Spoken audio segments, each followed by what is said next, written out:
are two reasons why the Carolina Panthers are 0-2, last place in the NFC South Division, while three other teams are undefeated. Oh, by the way, New Orleans Saints 20, Carolina Panthers 17, the final score. So to get that out the way. Now, the first reason, you can't have an offense who just do next to nothing. It feels like I'm watching 2010, but a little bit worse. For this reason, at least you have some talent on offense, but the problem is the quarterback position was nothing short of a revolving door.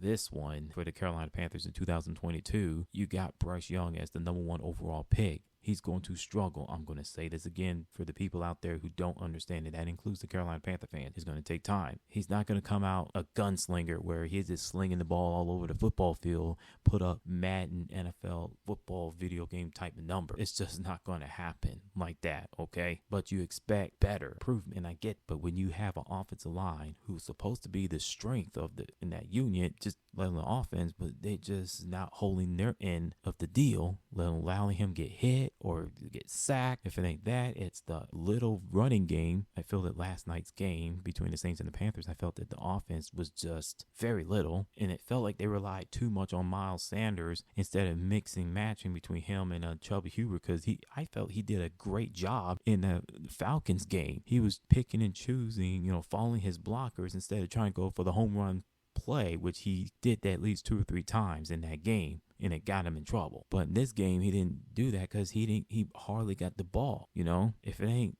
little running game, it's the flipping who's the number 1 wide receiver. Oh wait, they trade away DJ Moore, and you get Adam Thielen, Jonathan Mingo, who is a rookie, Terrence Marshall Jr., and everybody else. That's what you're going to get. They don't get no separation. They allow the opposing secondary, defensive backs just bully them, push them around, and you don't have a very good tight end.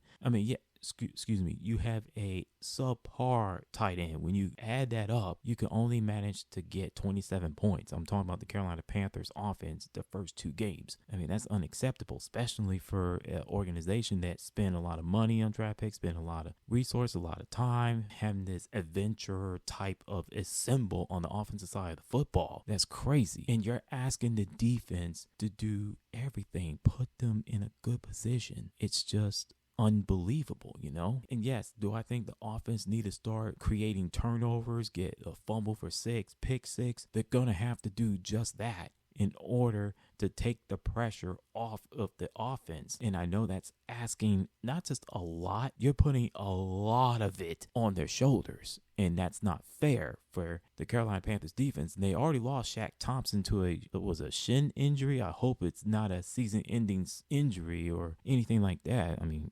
Chubby Huber for the Cleveland Browns running back. Ooh, that injury. Wow, it's just disgusting. I wouldn't watch if I were you. If you don't have this stomach, just don't. It's disgusting. I saw it on Twitter by accident. So anyway, the New Orleans Saints did what they had to do. They made more plays than Carolina, despite the fact their offensive line is not good either. They coughed up 4 sacks in the first half, just like their home opener against the Tennessee Titans. But like I said, they have playmakers. Carolina Panthers, well, no. So these two teams will meet up again sometime later November, I believe. I could be wrong.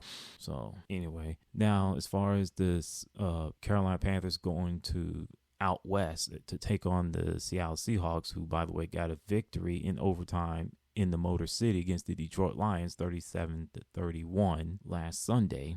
All Carolina Panthers have to do on the offense, attack their defense, which is the Seattle Seahawks. Protect Bryce Young. Let Bryce Young take some bumps and bruises, not just physically, but if he throws an interception, that's how it's going to be, just like with the Atlanta Falcons game. But don't let him be a gunslinger, and that's asking a lot.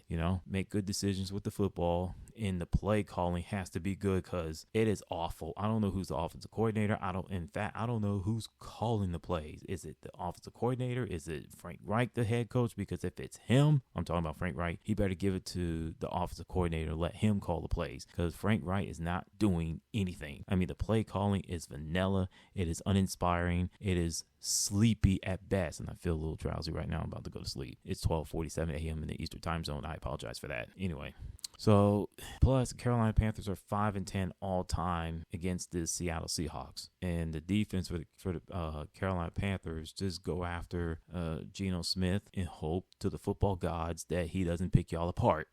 If you play near, if not mistake-free football and allow Bryce Young do what he do and let the wide receivers and the tight ends do their job and help out the defense, they'll get their first W of 2023 season. If it's more the same, it'll be 0-3, and they're gonna have to come back home for a home, not home opener, but a home game against the Minnesota Vikings. And we all know that the Minnesota Vikings offense is prolific. They will score, even though there's some missing pieces, So, if Carolina Panthers, get it going. It's on you now, especially on the offensive.